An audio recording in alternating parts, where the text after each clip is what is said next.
Hi, Jas. Thank you so much for being on the No Formula podcast. How are you today? I'm amazing, Laura. Thank you so much for having me. I'm very, very excited to bring as much value as I possibly can to all your listeners and viewers. And again, thanks for having me.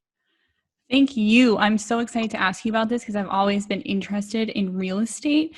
But usually, when you look up for resources, they're either from the States and everything's pretty different there. And then every time you look for a Canadian resource, you're like, I've never heard of these people before. I don't know if I can trust them.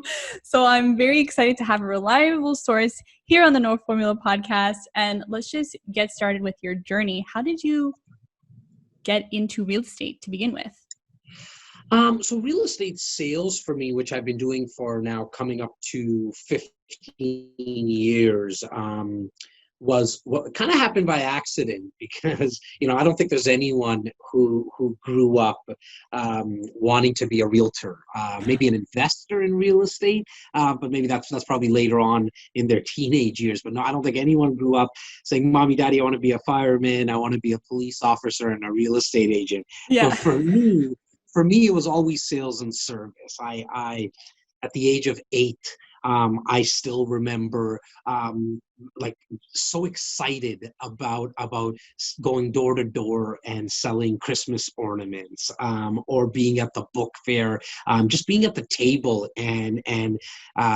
positioning where I'm going to put the books and speaking to people and strangers. That never really scared me. Maybe scared my parents a little bit because I was willing to speak to all the strangers. And then it was around 12 when it really clicked in, when I got my first paper route, because then I realized in a short period that my friends weren't like they were shy of even at calling the district manager and getting their own paper route. So I would call and get a paper route, an addition to the one that I had, and started brokering those to my friends. And then school.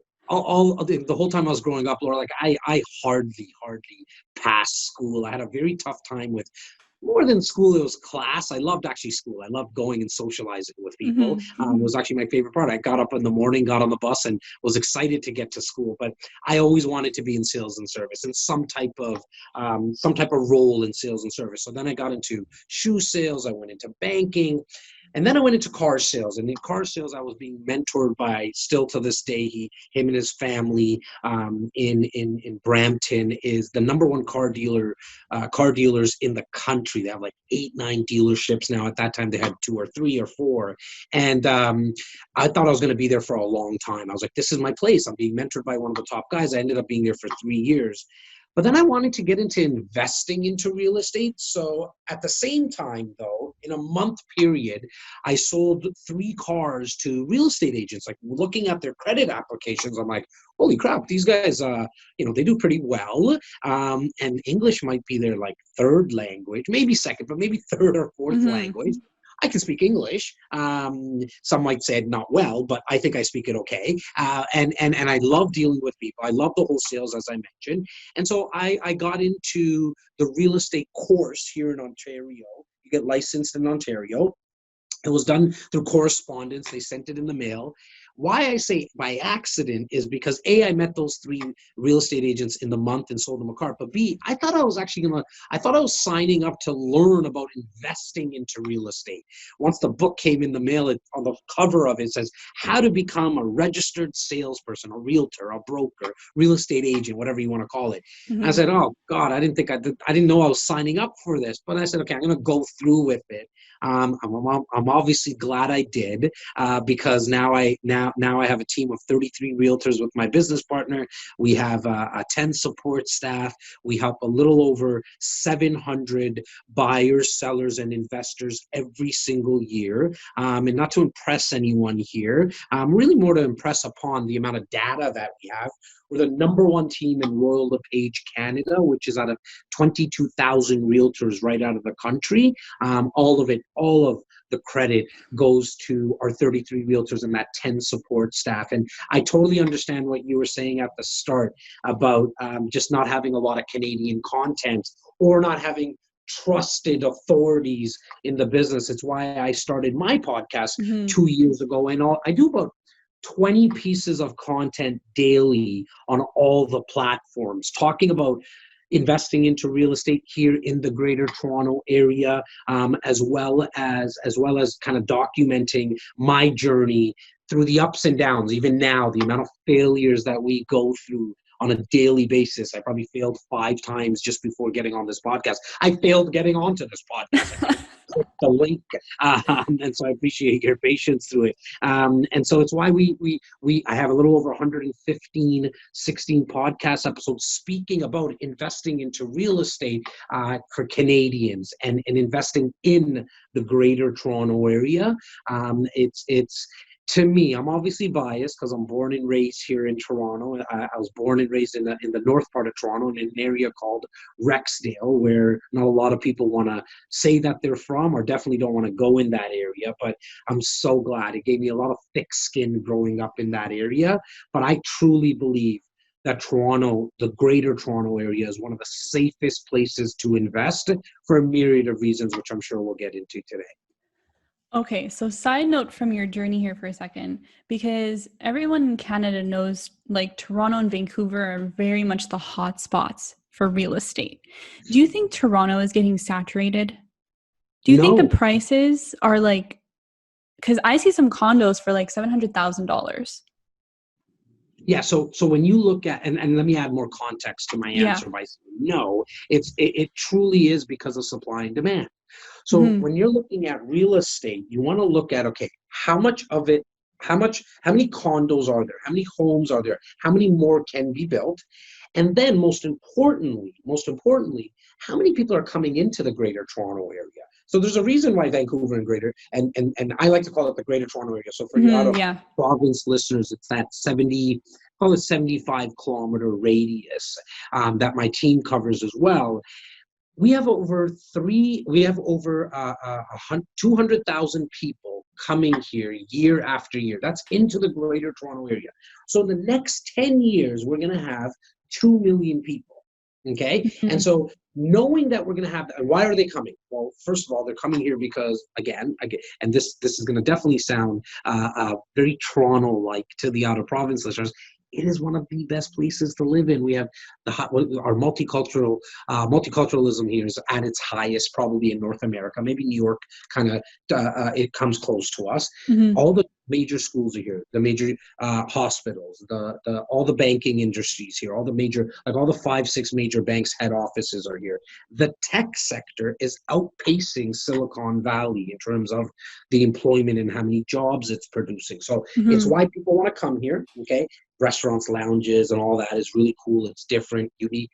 Talking to the multiculturalism again, like you can go to obviously get your Italian food, Indian food, and all that kind of stuff, but you want to get like German or Somalian food or something else. Like you can find a place here that not only has that type of food, but there's also a little Somalia, a little Germany, a little like, you know what I mean? Like we have that here. And so it's why people want to live here. And so when I said the 2 million people, let me scale it back to yearly, because the numbers are a little easier for me to work with. So we have 200,000 people coming here every single year, again, for the next 10 years.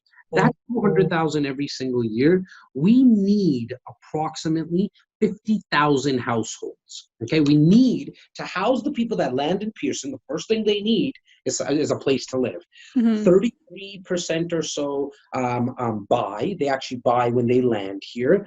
30, and then the rest of the 66% either rent or live with family or live with friends. So needing 50,000 households, on a good year, we build about 38,000. The best year on record was 42,000 households that we've ever did. Happened a couple of years ago.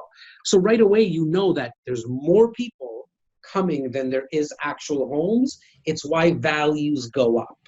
It's just like if you walk into a bakery, right, Laura? Like if you walked into a bakery, there's 30 people lined up, but there's only 10 loaves of bread.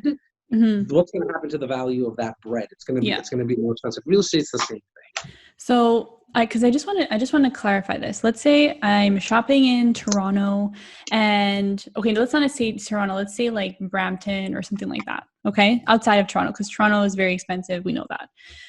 So one of the suburb areas, and we find a condo for $800,000. that doesn't mean it's worth $800,000 though. Like you can still find a better value in another location, right? For sure. I just want to clarify, like, yes, there's a high demand, but for everyone listening, I just want to clarify that just because it's a high price doesn't mean you should pay for that. No, I mean, when it comes to values, in fact, asking price, what people are asking. So if they're asking 800,000, using your example, it's irrelevant. It doesn't mean anything. You want to look at what value is, to your point, and how you do that. You look at what's comparable, what has sold that was comparable to that home or that unit. So if you said condo, like for example, a condo for $800,000 in Brampton, very few are $800,000 because the values are not there. It doesn't support it. You can get a 1-bedroom condo in Brampton for $400,000. You can also pay maybe $550,000 in the nicer area of Brampton. You know, if you look at downtown Brampton, for example. Now, you want to base it on what did something that was comparable sell for in the last month, 2 months, 3 months. That's how value is determined. It's like if you were going to buy a used car. The way that value is determined in a used car, there's a book. It's actually called a black book. It's like this thick. And if you're looking at a 2015 Honda Accord with 50,000 kilometers, this book, when you go into this book, it will give you a value. Like if it's in mint condition, okay condition, rough condition, okay? There's maybe 3 or 4 ways that it's determined. But you'll get ranges on what that car is worth. It's the exact same thing with real estate. We just don't have a black book value. We use MLS, which is the multiple listing service. That is the public can have access to it and get values, get the sold prices of a home or condo that you're looking for. So if you're thinking about buying right now, it's one thing to get a list of, you need both. You need 2 things. You need a list of home condos available in the area that you're looking. But I also want you to ask your realtor for a list of homes or condos that have sold in the area that you're looking for. So if you're looking for a 2-bedroom condo in Brampton, find out and get a list, a full, complete list from your broker that he or she can get done in 30 seconds, okay? 2-bedroom condos that sold in the last 2 months. Why? Because now you know what real value is. It doesn't really matter what people are asking. I always laugh. I think everyone should just list their place for $1, because at the end of the day, then we all have to go look and do the research to find out what something comparable has sold for. And also on a listing, doesn't it also say how much it's worth according to like the municipal value? Does that help now? No, so on a listing, you won't see what the municipal value is. That comes through what's known as a tax assessment, but that's not important. Some are valued, like we all get tax assessments in the mail once a year, and that gives us a value. The tax assessed value means nothing when you're thinking about selling or refinancing. And what I mean, why I emphasize selling or refinancing, because when you're selling your home or condo, it always depends on what did something else comparable sell for in the open market. Okay, what did another buyer pay for this type of home or condo? When you're refinancing, like if you wanted to get a higher mortgage on the property, then the bank, that the lender or the bank that's going to do the refinance for you, they're going to send a third-party appraisal company to get a value. So the tax assessment all that does is determine what your property taxes are going to be. Okay. Thank you for clarifying. Now, let's just get right back into your journey. Just some quick questions about how you started REC. So that's Real Estate Canada? Yeah, so REC, actually, REC stands for Real Estate Center. It's REC Canada is our company. And how that started was with 3 partners about 15 years ago. It was actually the Real Estate Center, which was a brokerage on its own. We're now under the umbrella of Royal LePage Signature, which we did about 10 years ago, because after 5 years of having our own brokerage, we just realized like what we're really good at is this. We like to do podcasts. We like to meet people. We like to do videos. We throw a lot of parties. We like to have a lot of fun. it's all about marketing and sales and building relationships for us. Mm-hmm. What we're not good at, and it's just knowing what you're good at and knowing what you're not good at, is all the back end stuff, the accounting, the human, like the actual HR. We love hiring people and growing our team, and we're really good at that. But just the processing of everything, all the paperwork, all that. Like Mm-hmm. with real estate, when you have your own brokerage, you have to have separate trust accounts and commission accounts, all that. That's just not what we're good at. It took a lot of bandwidth. It took a lot bandwidth in here, not on Yeah. our servers, but in here. And we said, you know what? We're gonna just stay in our lane. And what we're good at is marketing and sales and building relationships. Let's merge with a company that's amazing at it, a franchise. That's what Royal LePage Signature is. That's their forte. That's what they do really well. And Mm-hmm. so we were lucky enough to come here after they've only been in. Our head office and headquarters is at Shops at Don Mills. And so it's a beautiful location. The office is beautiful, 18,000 square feet. And so we were able to just go under this umbrella, focus. And for everybody who's watching or listening right now, in my opinion, if you can hone in on what you're really good at and delegate the rest, you're going to have a lot more fun and you're going to do it a lot faster than if you try to either do it on your own or if you just wasted time on things that you don't like to do. Like, I don't like to cut grass, and so I have somebody else do it. Now, my older brother, I got two older brothers. One of my older brothers, he cuts everyone's grass in the neighborhood. He doesn't charge them. He just loves doing it. He puts on his headset, he has a beer, and he just cuts everyone's grass. Like, but he's winning. Him Mm-hmm. doing that, that's what it gives him. It's escapism for him. He can listen to a podcast, Mm-hmm. or listen to an audio book. And so for him, that's what's fun. For me even thinking about cutting my grass is something like, it just doesn't make sense to me, right? Oh So my gosh. Your brother's going to be listening to this podcast yeah, while he's cutting grass. So hi to 100%. Jazz's brother. Cam. His name is Cam. Big shout out to my older brother, Cam. Yeah, definitely going to be listening here. And for me, though, like I said, it's just not. It doesn't get me excited. Yeah. Yeah. So, but at one point were you like, oh yeah, I'm going to start my own brokerage with two other people? Like what kind of enticed you to take that leap? Look, at one point it was one of the partners. It was his brokerage. He started it, and then when we merged over to this company, so I was with him 15 years ago, and it was his brokerage. And then when we came over to the company here, we no longer were we're still kind of a brokerage within a brokerage, but actual legal terms, we're not a brokerage. We're not a brokerage anymore, Mm-hmm. because legally we're licensed under Royal LePage Signature.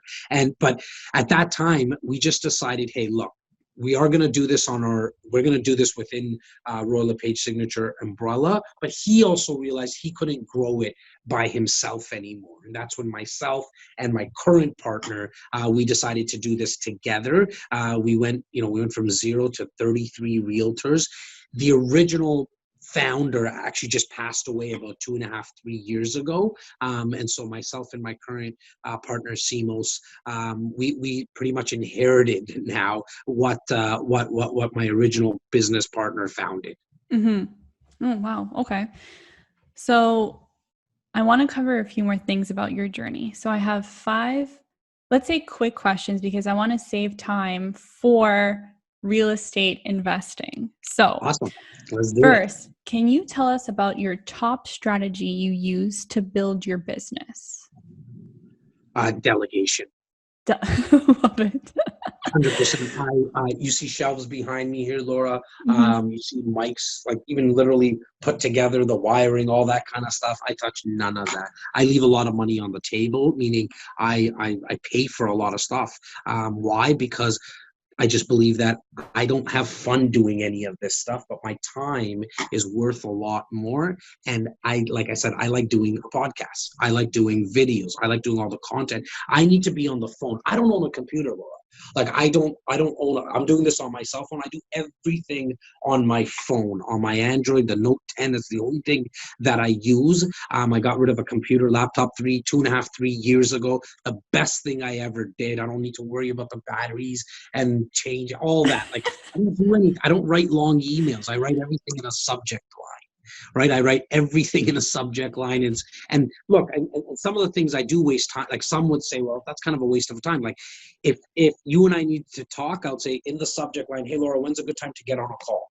Now, most people could just write a long email, but for me, it takes up a lot of energy for me to write paragraphs and write proper sentence structure. That's not who I am. And so I just decided to have an assistant, Luke, amazing a 20-year-old, and I get to teach him. He gets to learn from me. I'm learning from him as well, because he is very techy and he has some other skill sets, but I just pay him. And do I make less money? Yeah, but I have a lot more fun doing it. That's amazing. Yeah, I like that strategy. Delegation, everyone. What was the biggest setback you had to overcome? My partner passing away almost 3 years ago. He was my not only my business partner, he was my mentor, an older brother. I have two older brothers, as I mentioned. He was like my third older brother. I was his right-hand man for 13 years, or call it, 13 years. And definitely him passing away. He passed away tragically, and I was lost for a bit. I didn't know what I was going to do, how I was going to do it. But I'm happy to say I know he's watching down, very proud. A lot of people come around the office and say, oh my God, you guys have taken this to another level and this is amazing, all the media that you produce. I just think we did it differently. I was able to do it the way I wanted to do it. I wanted to produce massive amount of content, 20 pieces of content a day. I think that's fair to say that in the real estate space in the country, there's nobody doing it. There's people on the state side that I think are doing it bigger than us. And that's always fun to play that game to try to see how we can do it better. But I don't think there's anyone in the country that's doing it. And I really had to dig deep. I had to dig deep on how I was going to do something differently, and why. Like, why was I continuously, like, why did I want to pursue it? And once I figured out that I wanted to leave a legacy myself, but I also wanted him to be proud. And so that keeps me going every day. Those 5, 10, 15 failures a day, I generally don't let them stick with me for too long. I know that I failed. I take a lesson out of it and I move on. I'm sorry about your partner passing, but Yeah, I'm glad to see how well you're doing right now. So thank that's you. awesome. What do you think is the biggest misconception people have about making money in real estate? That it happens overnight, that you can do it really quickly. I've dealt with thousands upon thousands of investors, and the ones that I have seen win, they just play the long game. See, wealth in real estate is created in the long term. You can get rich Like doing 10 it. years? Yeah, that's a great year. That's bang on, Laura. I like to think of real estate in a 10-year window, because you can get some massive appreciation because of the marketplace, but you also get a lot of, mortgage pay down. And you get every real estate cycles usually run every 10 years or so. So when the market dips, that's when real estate goes on sale. Like, people go crazy if Holt Renfrew or Banana Republic have a 10% off sale. But when real estate goes on sale, everyone gets scared. When the market goes up, more people get into the market. Like, it's a little odd how that works. The ones that I see win, what they do is when the market goes up, they refinance the money out of those properties so they can buy more for when the market dips a little bit. So to answer your question fully, it's the fact that they think it happens overnight. We have a whole financing thing. I hope we get into that later because I still can't wrap my mind around it, but we'll get into it. I got you, girl. Don't worry. Okay. So before we get into the 5 ways of winning in real estate, I want to know, if you just had to leave people with one tip, what would be your one tip for people who want to invest in real estate? If they want to invest in real estate, buy it and wait. Okay. Even if it's one property? Wait. Yeah, one property. One property can change your life. One property can change your life. It doesn't sound like a lot. In fact, there's a lot of people think you need 7,500 doors or whatever it is. That's all nice. It's great, awesome, be ambitious, shoot for the moon and all that kind of stuff. but just do one first. Like just do one. And if you never, and I know you mentioned refinance, and we'll get into that. Even if you never refinance it, here's what happens in the Greater Toronto Area every 10 years. That's another reason why I love 10 years, especially in the Greater Toronto Area. If you look back at the last 100 years, every decade, so every 10 years, Laura, values doubled on average. In Toronto. The last 10 years in the Greater Toronto Area. Okay, so just black and white numbers, like not me forecasting or guessing or anything like that. I left my crystal ball at home. Okay, so but this is true. This is true facts. For the last 100 years, every 10 years, if you look at a graph, values doubled. Okay, on average. Some years, some decades, you'll see the graph dip a little bit, very rare. But this past decade, they 3.5x'd value. So that's why on average they double. And so because of that, if you can just buy it and wait, you'll win. So because knowing in a 20-year period, going back to what I was saying about even if you don't refinance, if you just buy it and do nothing and just rent it out, or if you live in it, whatever it is, I'm talking more about investing, so rent it out, someone else is going to pay off your mortgage in, say, 25 years. Say you amortize it over 25 years. But you're going to have something that's worth 4 times what you bought it. So you bought something at $500,000. This is going to sound weird to everybody who's listening. 20 years from now, it's going to be worth $2 million. Because that's 20 years, right? And so in 10 years, it's going to go to $1 million, and then $1 million to $2 million. That's what's going to happen. Now, bread, or let's use gas, because I know it off the top of my head. I just put in gas today. It was $1.80 today, $1.80. Gas is going to be for it's going to be closer to say $3.50 to $4 probably. There's inflation that just happens, right? So the $2 million in 20 years from now, it's not going to be worth what $2 million is now. However, if let's just use our parents for example, and I'm very grateful and blessed for what my parents have done for us. They came to Canada. They gave me the best gift that anybody could have given me. However, let's just say 20 years ago, my parents bought something for $100,000. Okay, that now would be worth $500,000. Okay, not the same of what $500,000 is worth today than what it was worth 20 years ago. But I would still be like, thanks, Mom and Dad, you gave me a condo worth 500 G's. Like today's 500 G's, I'm all good. I think everybody would attest that they would be happy as well. And so that's why I say just buy it and wait.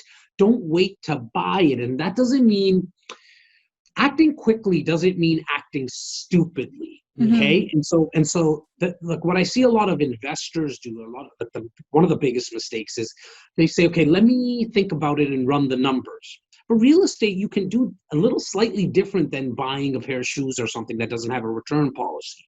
What you can do is you can buy it and tie it up. You make it conditional. You make it, you put in the offer, the agreement of purchase and sale, that it's conditional upon Laura's lawyer's approval. I just wanted a tongue twister there, so I wanted to ask that. You did it. Okay, to make it conditional upon your lawyer's approval, or financing, or if it's a home, an inspection. But at least you tied it up for 5 business days, 10 business days. Within that time, that's when you do the due diligence. You don't do the due diligence first and then try to tie it up, because 80%, 90% of the time, while you're doing the due diligence and you didn't tie it up, somebody's already scooped it up. Yeah, the market is crazy. That's why I had to ask you if it was saturated, because I know what it's like out there. It's madness. Yeah. So now in certain areas, not all areas are the same. Even within like Toronto proper, I think the biggest question that I get on a daily basis 10 times a day is, how's the market like right now? And I understand when people are asking it, it makes sense, but I always have to answer it. And I'm not trying to be sarcastic about it, but I always answer about which market. Because even within forget the Greater Toronto Area now, let's go condense into Toronto. When you think about Toronto, there's probably, off the top of my head, 400 to 500 micro markets. So for example, the downtown condo market on the harbor front is totally different than the Distillery District condo market. The condo market in the Distillery District is totally different than Yorkville.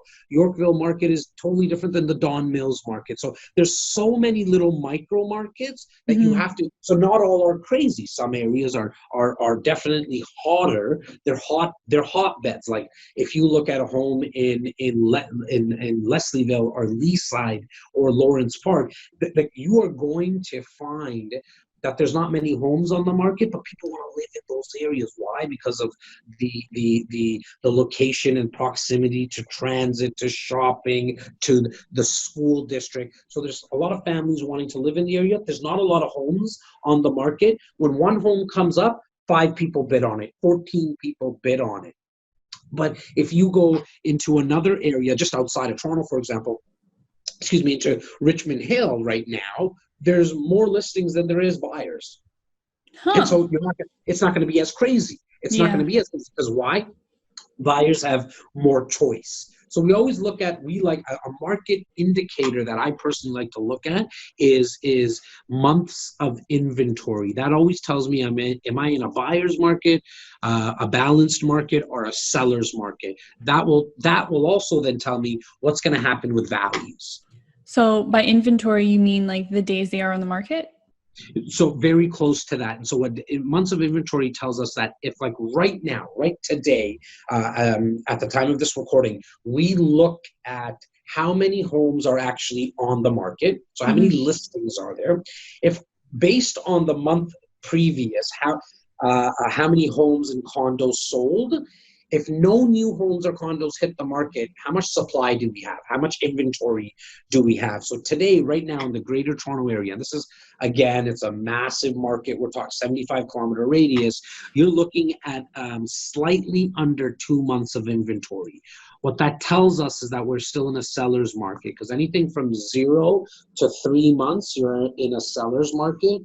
3 to 6 months of inventory, you're in a balanced market. 6 months and above, you're in a buyer's market. And so we're still sitting in a seller's market. When you're in a seller's market, values will continue to appreciate. And so for the last month, that's what we have stats for, not July. Those will be out in a couple of days. But in June, values increased. The price of homes compared to the year before, so 2020 June compared to 2019 June, home values increased by 11.3% in the middle of a pandemic. Why? We have so many people coming in and we don't have enough inventory, supply and demand.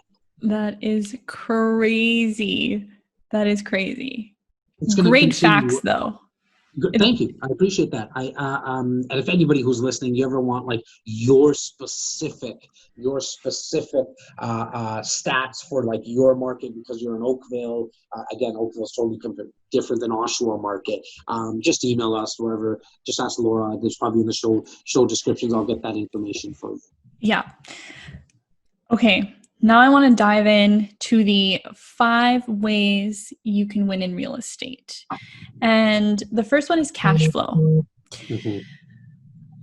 Does that mean you need to have cash flow? Does that mean definitely, in my opinion, your own money, right? Well, no. So what I mean, what I like to talk about when it comes into, because you don't need your own money. So that's definitely not what I'm looking for. I'm looking for cash flow, meaning does my rental income, when I'm investing, and when I rent out this property, the home, the condo, does the rental income cover my expenses?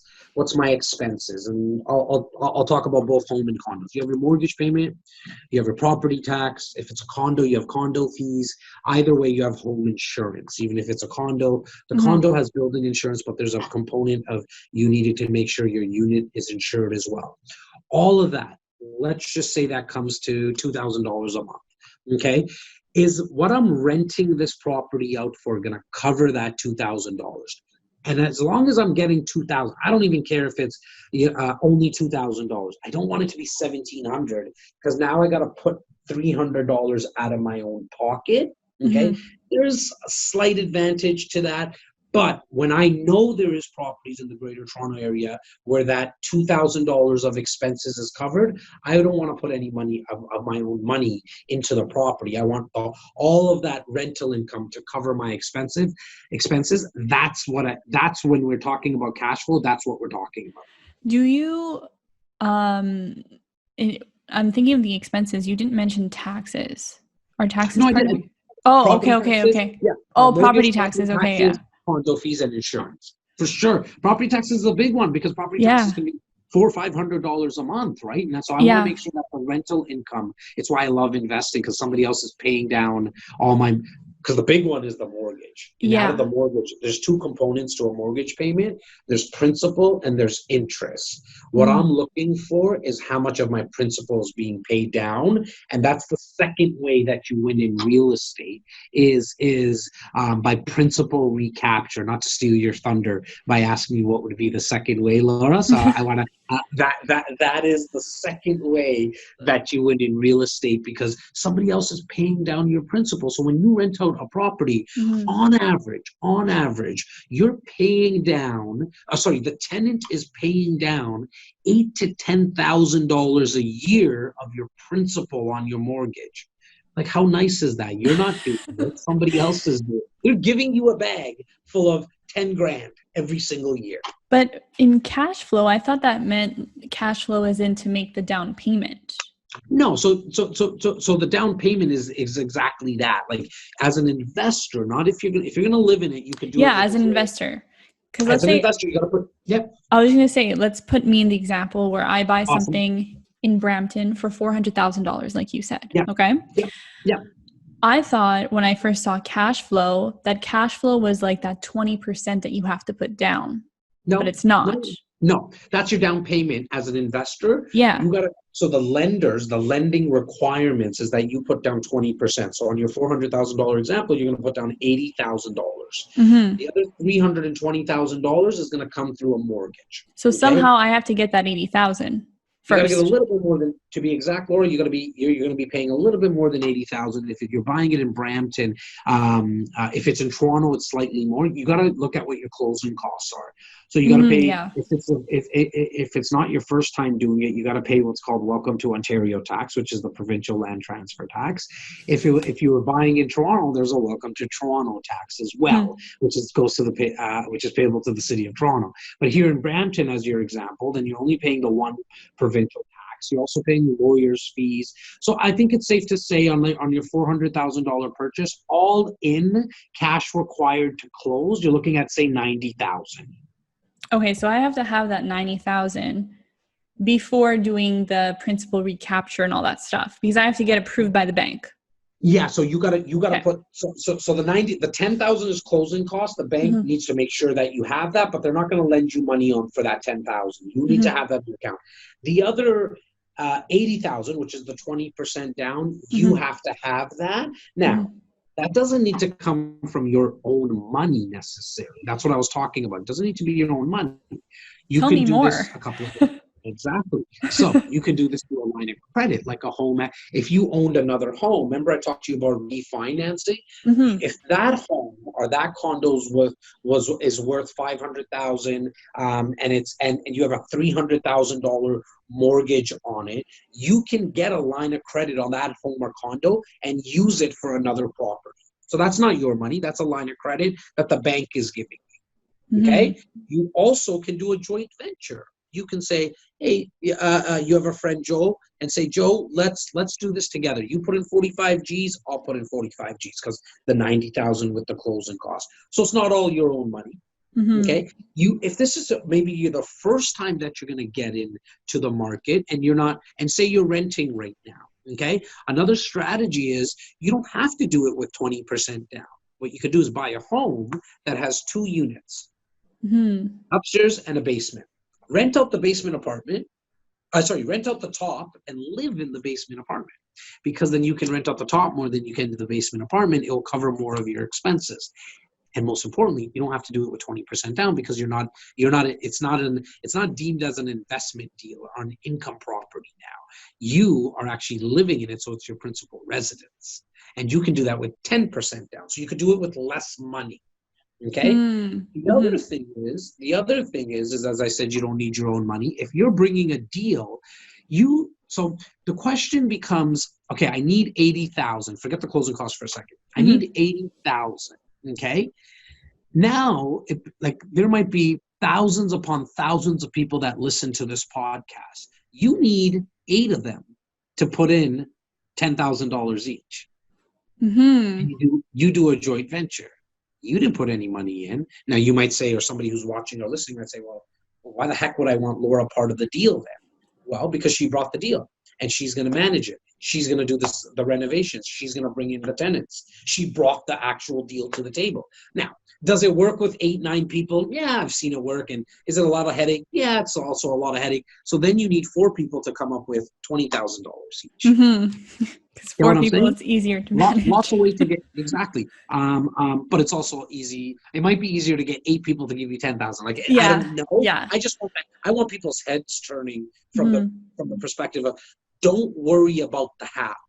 The how will always show up. It's what and why that we always need to ask ourselves. What do you want and why do you want it? Because when it gets tough, it's the why that's going to keep you going.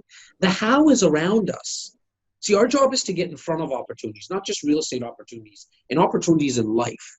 People are always looking, when's the next opportunity? They're everywhere. Just get in front of them. But you got to tell your brain what you want to look for. Long before Google started, we have it in our brain. It's called a reticular activator system. Like I'm picking up a new car, and I thought that I'm doing it custom. Like I'm doing some custom stuff to it, and not that I'm a big car guy by any means, but I just wanted to. And I was like, oh man, nobody's gonna have this. Did this 3 days ago. Never seen this car before. In the last 3 days, I've seen 2 of them exactly the way that I'm getting them. They were there before. It's just Mm-hmm. my brain wasn't looking for them. And it's the exact same with opportunities. Once you start to tell your brain what you're looking for, it will find the opportunities. It's not that, oh my God, how is the $80,000 going to come about? It's that you need to come up with $80,000. The right people and the circumstances, you'll get slapped in the face with them. Mm-hmm. For the listeners, I just want to recap. If you're interested in real estate, it's possible. Definitely. Focus on why you're doing it, and then everything else will follow. It will always follow. It will always come back into play. It will always come to fruition because that's just how it works. Like attracts like. I love that.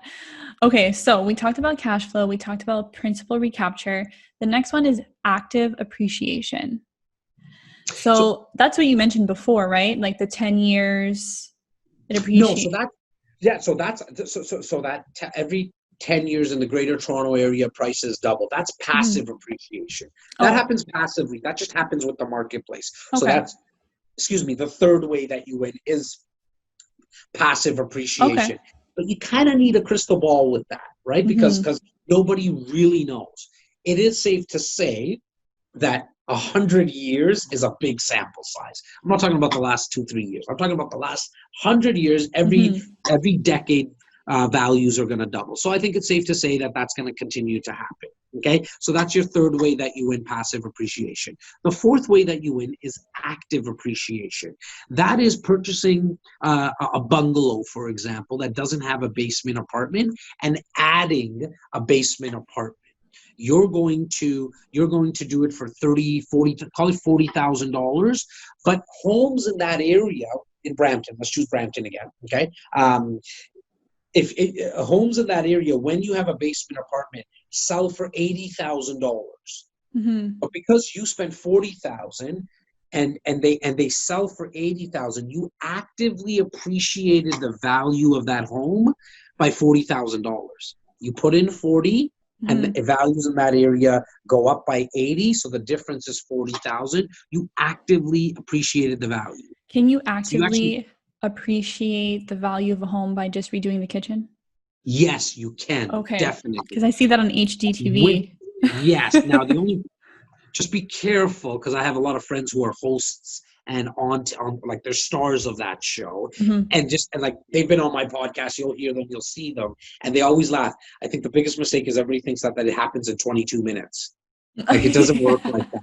And more importantly, they actually have a full-fledged team and a Mm-hmm. lot of experience. So just understand that if it's your first time at the rodeo, just make sure that you build out a really good team around you. Mm-hmm. And yes, you can do it with a kitchen and bathroom, but you got to do it it has to be tasteful. Yeah. Not all, just because you did some renovations to the kitchen or something like that, that doesn't mean that you actively appreciate it. You got to look at what's going on in the area.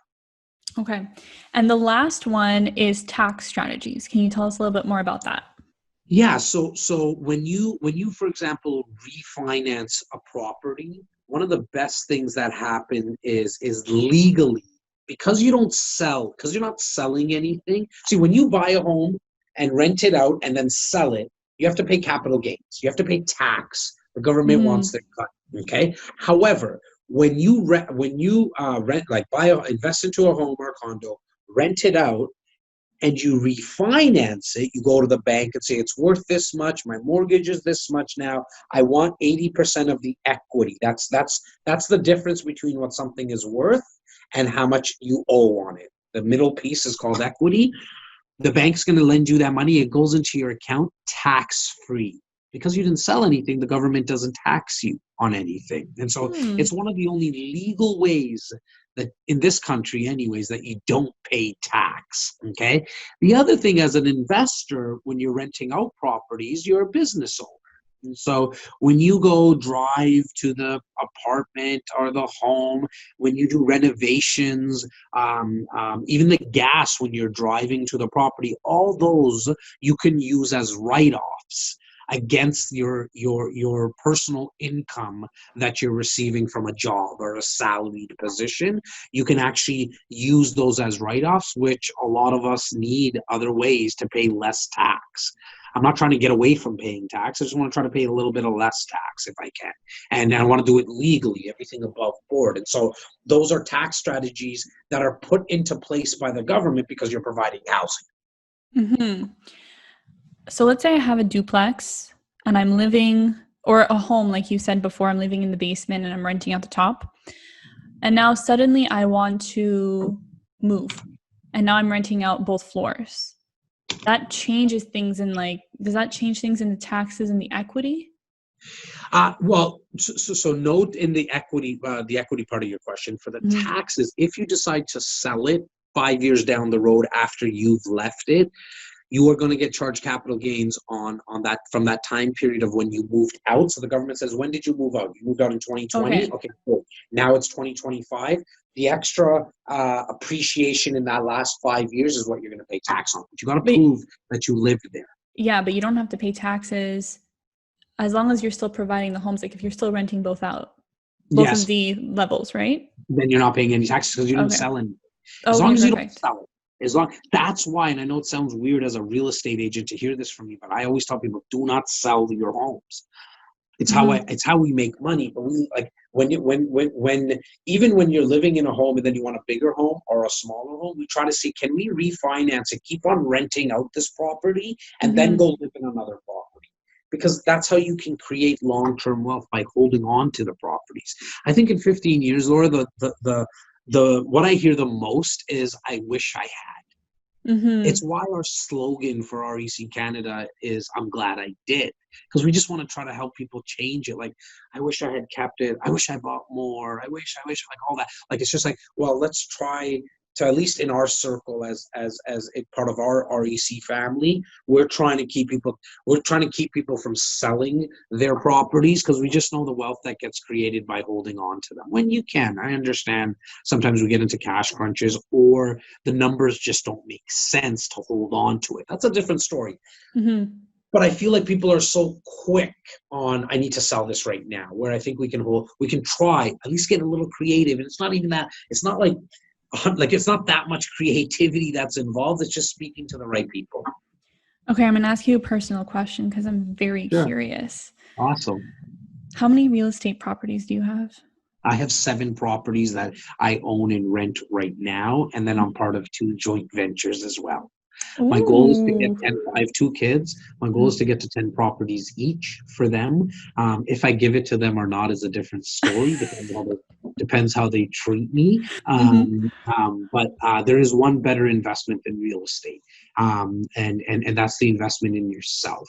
I have just decided in the last couple of years, I've invested in a property, actually 2 properties in the last 2 years, but I've been putting all my eggs in the Jas basket, because I truly believe I'm going to bring myself the highest ROI, the return on investment, on myself. And so that's why I continue to invest right back into me, into my business. And along the way, I'm making, every 2 years, I like to buy something. That's what my objective is. My little boys are 6 and 4, and so we all got a lot of time. I'm 38 years old right now, and I'm just not in a rush. I'm not in a rush to build out my portfolio. I know I'm going to do it over time, my real estate portfolio. I'm also not in a rush to build out my business. Like, I know there's other shortcuts that people take, and like, this is not me dogging on anybody, like, each to your own. I'm just not into shortcuts. That's not who I am. I like to do the long, painful road, because I know it's the one that's less traveled. And I'm not trying to just use a play on words here. There's just really not much competition for me, because I'm not playing in everybody else's field. Like, I come to work in a t-shirt every single day. I don't leave. I don't show homes. I don't do any of that. I stay here at this desk. This is where you'll see all the videos. 90% of them are with the same background and the same, like, not the exact same t-shirt. I just changed the t-shirt. It just looks the same. And I'm authentic. Like, I'm just going to be myself. And people are going to listen to this, and they're going to say, this guy's full of shit and I don't like him. That's awesome. And him and I, I'm not going to connect with those people. And that's okay. Didn't waste their time. They didn't waste mine. I'm looking for the people that want to connect, and that's going to happen over time. How old were you when you bought your first property? I got married 25. Oh, very nice. In Brampton. Oh, really? I'm East Indian. You can tell where all the other paisans live. I just picked Brampton out of nowhere. It was just the first one that came to mind. I was just like, whoa, okay. I went to Brampton. Wow, it's been 12 years almost now. Yeah, it's been about 12 years. But I'm born and raised in Wrexham. That's where my heart is at, for sure. Just before ending this interview, Jas, and I've had a lot of fun and I've learned a lot. We are called the No Formula Podcast, okay? Because there is no formula to success. If you had to create your own formula to how you got to where you are today, what would your formula be?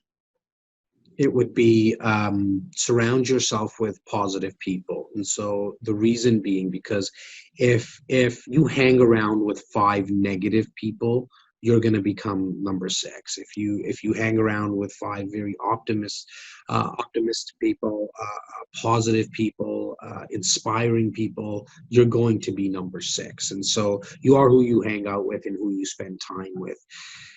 It also speaks to shutting out the noise, like all the negativity that's around. You can turn on a TV channel, you can open up a newspaper, go on a website. There's a lot of negativity around. But there's also a lot of positivity around, like yourself, Laura. Just you smiling could change someone's day. The second I came on, I knew I had to bring on energy, because you had this huge smile on your face, and you inspired me to want to give more. And so, yes, there's a lot of negativity happening, especially right now, the time of this recording. Like, we're kind of out of a pandemic. We're not even sure if we are, if we're not, whatever that happens. And whatever happens, like, there's a lot of, to our friends to the south of us, there's a lot of civil unrest and things that are happening. And so there's a lot of negativity. But if you look for the positivity, to what I was speaking to earlier, like attracts like, your brain will find what you need, what you look for. And so if you look for the good in people, you'll find it, but you need to start looking for it. And so my formula would be shut out the noise, and do that by surrounding yourself with positive and uplifting people. If you just have that, it's one of the best foundations to start with. You can make a lot of money, and you'll figure out ways. There's courses and a billion times, like billion upon billions of videos on how to do that. But if you don't find a way to shut out that noise and surround yourself, I think you're gonna have a tough time. And so that would be my formula. I love that. Well, thank you so much for being here on the No Formula Podcast and sharing your wisdom. And I'm sure we're going to keep in touch. 100%. Laura, thank you so much. I know how hard it is to produce content and do podcasts and stuff like that. I've been on 30, 40 podcasts in the last, I don't know, 50 days, 60 days or something like that. And I got to tell you, your questions, the way that you hosted was amazing. I would love to do this again with you. And if you like, just thank you for putting out positivity and optimism. Thank you. Oh, thank you. I'm so glad you had fun. And yeah, we'll definitely do another episode on your podcast, on my For podcast. Either sure. one is good. Love it. Thank you. Thanks for having me.